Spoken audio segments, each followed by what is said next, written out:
The blueprint for HAARP, High Frequency Active Auroral Research Program. What does HAARP do? HAARP is a large antenna where we beam radio frequency energy up into the upper atmosphere, and we create on a small scale what the sun normally does. The assignment came that the Navy and the Air Force were to manage the program. Applications discussed in the patents included destroying missiles.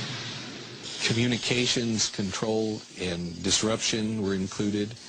There were some other ideas both to possibly modify weather and finally to lift a portion of the upper atmosphere further out into space where hopefully it would be able to deflect missile trajectories. In 1983, I did radio tomography with 30 watts, looking for oil in the ground. I found 26 oil wells over a 9-state area, and 100% of the time was accurate with just 30 watts of power beaming straight into solid rock.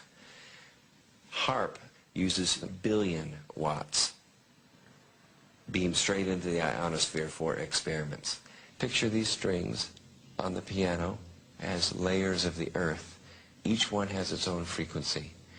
What we used to do is beam radio waves into the ground, and it would vibrate any strings that were present in the ground. We might get a sound back like, and we'd say, that's natural gas.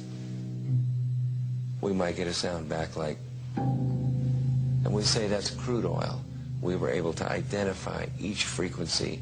We accomplished this with just 30 watts of radio power.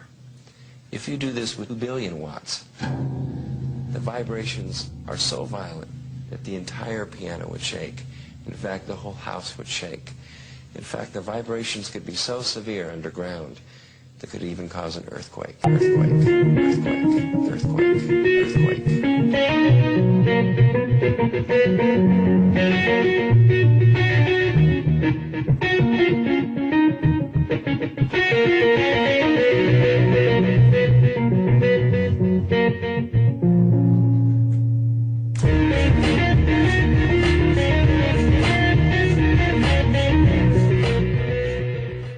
HAARP can create some of the effects that the sun creates that are similar to the aurora borealis. HAARP can paint designs in the sky, if you will. You know, it can take the beam and move it in any pattern that the scientist who's doing an experiment might want to do.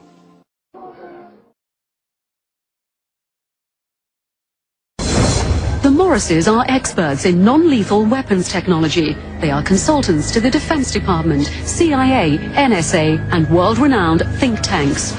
The technology necessary to project three-dimensional images to a point in space requires no new breakthroughs in science. We have the technology now? Overall, the non-lethal weapons development program is aimed at giving our military options between talking and shooting. Specific system development, we really can't talk about. But the Morrises did talk in general about secret military experiments with lifelike 3D projections in the sky called holograms. Holograms on a battlefield would be to divert the attention of the enemy, to deliver propaganda or something very frightening to make the enemy run away if you think that he will believe that what you are sending is really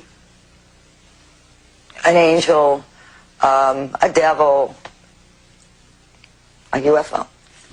And where could this type of weaponry be tested? Perhaps not coincidentally, along the US-Mexico border at the Army's electronic proving ground in Fort Huachuca, Arizona. Keep in mind that test facilities like Fort Huachuca in Arizona are electrical optical test beds, and part of what they're testing are the effects of these electro-optical devices on a target population. And the target population may be us. America has to test American equipment in America.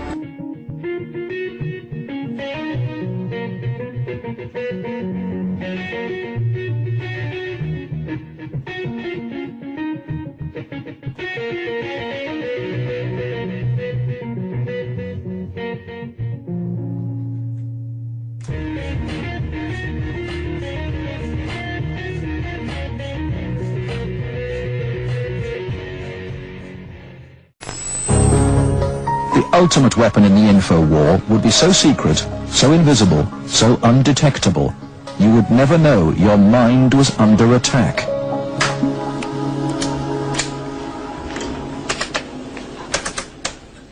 At Laurentian University in Ontario, Canada, a young student is about to undergo one of the strangest experiences of her life. They're hooking Denise's brain up to an electroencephalograph, or EEG machine. For 30 to 40 minutes, this will monitor her brainwaves, while these electric coils attached on either side of her head will immerse her brain in an electromagnetic field. Her brain actually completes the circuit between the two coils. The field pulsing through her brain is less powerful than one given off by a digital clock radio, but acutely controlled and focused at specific parts of the brain, it will open Denise's mind to outside suggestion by this man. What do you do is switch to see if it's right or left hemisphere? Use your frontal temporal. Dr. Michael Persinger is a professor of psychology and neuroscience. He is designing ways to put the power of mind control to good use. Dr. Persinger's research focuses on brain trauma, and he uses carefully controlled doses of electromagnetic radiation to induce relaxation and alleviate pain.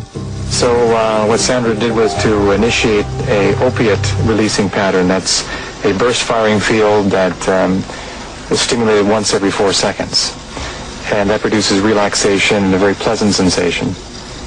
Similarly, using the appropriate field, we can induce fear and apprehension, but clearly that would be unethical in that setting. Dr. Persinger's tests suggest that carefully programmed electromagnetic frequencies can tap into individual brains and influence people's emotions. The cognitive processes of the human brain are really quite simple. And if you understand how they work, you can make entire populations think and decide the manner in which you wish. Many experts are skeptical of such an Orwellian scenario, but Persinger thinks the implications are chillingly real. Suppose you generate a field that produces fear, fundamental fear, in large numbers of people. And then, over the television, more traditional way, as you say, the reason we're having this fear is because of this particular group. And now you start to move the population believing in a direction that you wish. To influence 250 million people, the equivalent of the entire population of the United States, may not be that difficult. According to Dr. Persinger, we already have the technology, satellites and television and radio transmitters.